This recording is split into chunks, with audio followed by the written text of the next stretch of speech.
गुरुर्ब्रह्मा गुरुविष्णु गुरुदेव महेश्वरा गुरु साक्षात् परब्रह्म तस्मै श्री गुरुवे नमः। बोल सद्गुरुदेव भगवान की जय। बोल सियावर रामचंद्र महाराज की जय। श्री परमहंस अवतार की जय। बोल स्वामी जी महाराज की जय। प्यारे गुरुमुखो जय सच्चिदानंद। वैज्ञानिक और संत दोनों ही मानव कल्याण के लिए कार्यरत हैं। दोनों ही मनुष्य को दुखों से बचाकर सुख देना चाहते हैं, किंतु दोनों की प्रयोगशालाएं अलग अलग हैं। वैज्ञानिक दृश्यमान जगत में आनंद और शांति की खोज करते हैं। उनकी खोज केवल शरीर के लिए सुख साधन जुटाने तक सीमित है। आत्मा के बारे में वो अनभिज्ञ हैं। परंतु संत जनों की प्रयोगशाला भीतर की है। वे मनुष्य को बहिर्मुख से अंतर्मुख करते हैं, जहां सुख और शांति का साम्राज्य है।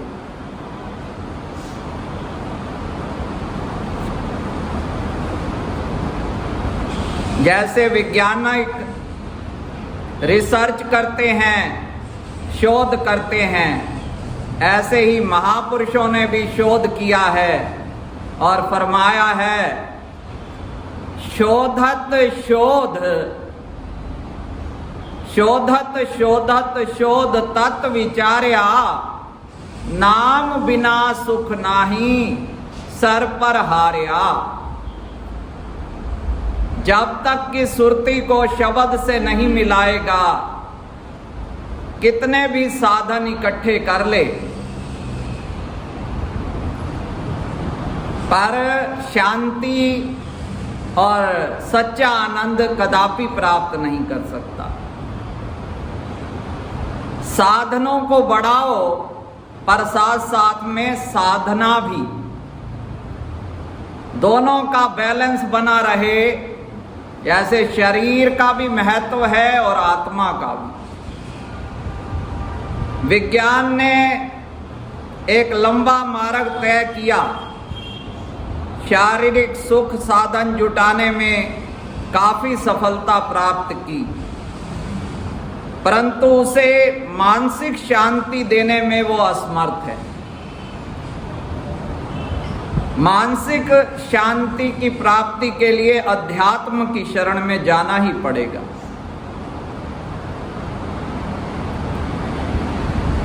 ऐसे ही शारीरिक रोगों के लिए बहुत सी औषधियों का निर्माण हुआ, पर मानसिक रोग उससे नहीं मिट पाते। दुख और चिंता जैसे जीवन के अंग बन गए हैं। शारीरिक, मानसिक या वैचारिक व्यथा बिना बुलाए मानव के पास कैसे आ जाती है। जैसे इस संसार में बिना चाहे, बिना प्रयत्न किए कुछ भी प्राप्त नहीं होता। जाने या अनजाने में कुछ तो ऐसा हुआ होगा, हमने ऐसे कर्म अवश्य किए होंगे जिससे कि हमारा दुख बढ़ता ही जा रहा है। कभी बैठकर ऐसा चिंतन किया या आगे भागे ही जा रहे हैं संसार की दौड़ में, माया की दौड़ में। प्रकृति के नियमों का उल्लंघन करके ही हम दुख प्राप्त करते हैं। उस सर्वशक्तिमान ने तो हमें संसार में भेजा ताकि हम उसके साथ एक रूप हो सकें, उसी में एकीकृत होकर उसे जान सकें आवागमन के चक्कर से मुक्त हो सके। लेकिन हमने इस ओर तनिक भी ध्यान नहीं दिया। मनुष्य जैसा बोता है वैसा ही काटता है, ये प्रकृति का शाश्वत नियम है। इस नियम की अवहेलना कोई नहीं कर सकता।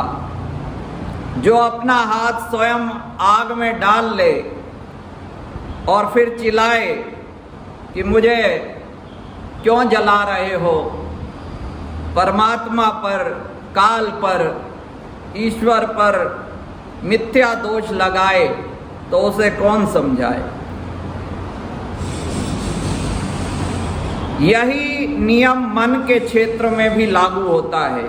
घृणा, क्रोध, ईर्ष्या, काम, क्रोध, लोभ, मोह, ये सब अग्नियां प्रत्येक को स्पर्श करते ही जलाती है, जिसके कारण उसे जलन के दुख भोगना पड़ता है। यह सभी वृत्तियां मन की बुराइयों के रूप में विद्यमान हैं, क्योंकि मन को सदा व्यग्र अव्यवस्थित कर देती हैं। फिर कभी ना कभी बाहरी रूप में दुख, पीड़ा, निराशा, असफलता, दुर्भाग्य का रूप धारण कर शरीर से प्रकट होती हैं। जबकि प्रेम, नम्रता, सद्भावनाएं, पवित्रता शीतल वायु के समान आत्मा को शांति और स्नेह देती हुई उसे शाश्वत सत्य के साथ एक रूप कर देती है। शरीर को बाहरी रूप से भी स्वस्थ, शांतमय वातावरण, स्थायी सफलता तथा सौभाग्य प्रदान करती है। सृष्टि में व्याप्त इस महान नियम को भली भांति समझने के पश्चात मन जिस अवस्था को प्राप्त कर लेता है वह समर्पण, आज्ञाकारिता और कृतज्ञता की अवस्था है। जब ये पवित्रता, सहजता हम जब स्वभाव में लौट आएंगे तो हम शिकायतों से ना भर के श्री गुरु महाराज जी के प्रति सदा कृतज्ञ रहेंगे कि ऐसे घोर कली काल में भी उन्होंने हमें सच्चा नाम प्रदान किया, ऐसे साधन जिससे हमें कोई जंगलों में नहीं जाना, अपने घर में रहकर भले ही ग्रस्त में रहें, किसी भी देश, किसी भी वेश। हमारे पंचम पातशाही भगवान जी कहते थे कि कोई किसी भी देश में रहता है, अगर वो शीतल जल के झरने के पास जाएगा तो ठंडक मिलेगी, और आग के पास जाएगा तो उसे तपश। ऐसे ही जो माया और माया के सामानों में उलझकर अपनी चित्तवृत्तियों को माया में फंसाए रखेगा तो उसे जलन ही प्राप्त होगी, चाहे वो किसी भी देश में रहता है। इसका ये सवाल नहीं है कि कौन कहाँ निवास करता है, कौन कैसी परिस्थिति में है, कौन किस जाति का है, किस आश्रम में रहता है, गृहस्थ है, साधु है, सन्यासी है, वानप्रस्थ है। इसका सवाल नहीं है। जो भक्ति करता है उसे शांति मिलती ही मिलती है।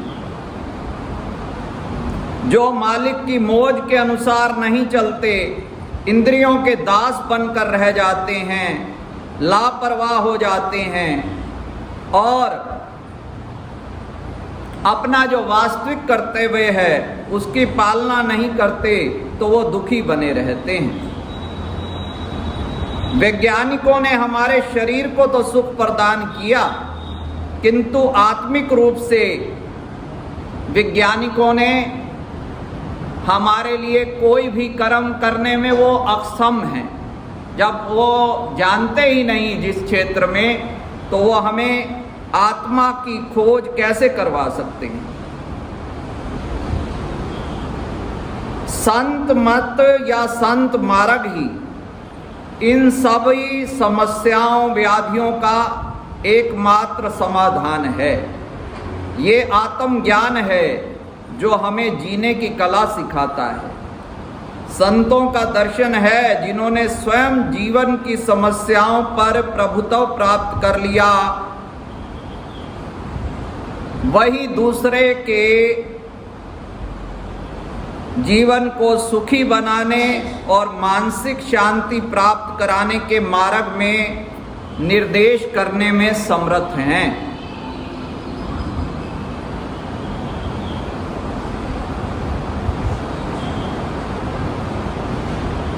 दूसरा कारण दुखों का है कि नैतिक पतन। हम नैतिकता से इतने गिर गए हैं, कभी कभी हम सोचने पर विवश हो जाते हैं, क्या इससे भी अधिक बुरा मनुष्य के साथ घट सकता है।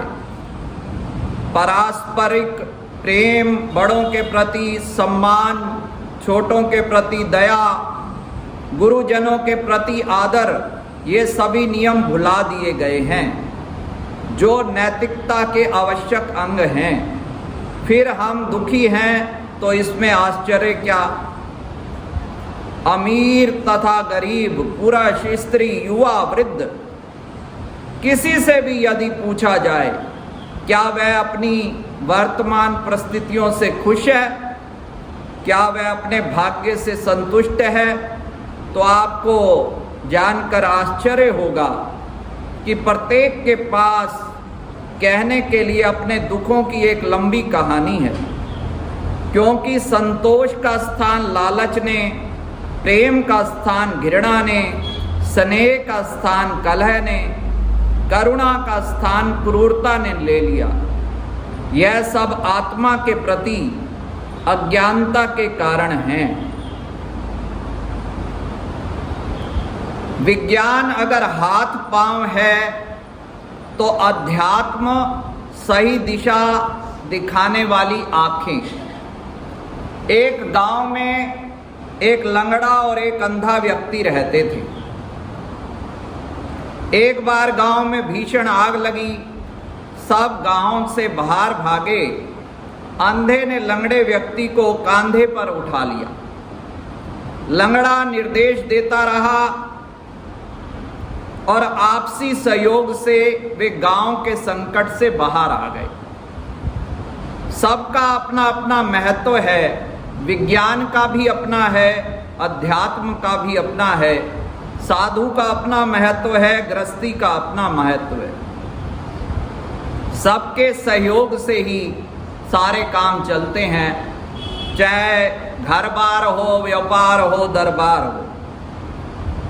अब जो 9 सेक्टर आश्रम निर्माण की सेवा हो रही है, भगवत कृपा से आप सभी गुरुमुखों की सेवा, परिश्रम, योगदान से सब कार्य हो रहा है।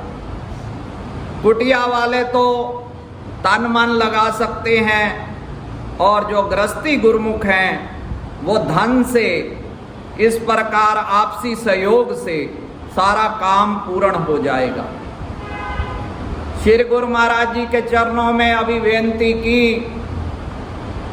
त्योहार पर श्री गुरु माई ने यही आशीर्वाद दिया, भाई जो भी सेवा करेगा भला उसका ही है। भाई गुरुमुख अधिक से अधिक सेवा कर रहे हैं, हम बड़े प्रसन्न हैं। श्री गुरु माई प्रसाद भी दिया और आशीर्वाद दिया कि गुरुमुखों की मेहनत सफल अवश्य होती है। तो जब श्री गुरु महाराज जी का हमें आशीर्वाद मिल गया तो हम हमें चिंता करने की क्या जरूरत है। आप सब गुरुमुखों के सहयोग हेतु थैंक यू जी, बहुत बहुत साधुवाद। बोलो जयकारा बोल मेरे श्री गुरु महाराज की जय। बोल आनंदपुर वासी भगवान की जय। श्री परमहंस देवाय नमः। श्री परमहंस देवाय नमः। श्री परमहंस देवाय नमः। श्री परमहंस शरणं गच्छामि श्री परमहंस शरणं गच्छामि श्री परमहंस शरणं गच्छामि।